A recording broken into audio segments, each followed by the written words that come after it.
Hey guys, দোকানে যে আমাকে এরকম করে বসে থাকতে হলো কেন? তো লাইক করে দাও বলছি, আর সম্পূর্ণ ভিডিও দেখো, বুঝতে পারবে। Hey guys, good morning, welcome back to my new blog. তো আজ আমার দোকান যাওয়ার 36 নম্বর দিন, তাই আমি বেরিয়ে পড়লাম দোকান যাওয়ার জন্য। তো আমি যতক্ষণ দোকান যাই, তোমরা একটু লাইক সাবস্ক্রাইব করো ছোটো ভাই হিসেবে।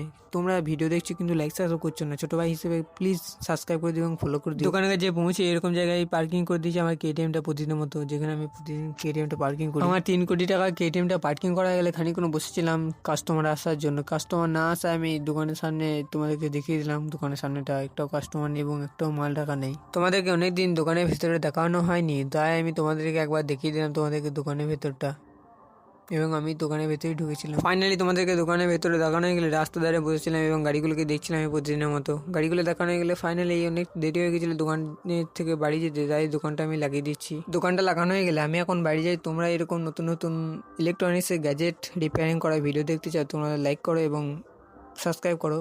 Thanks for watching. বাই।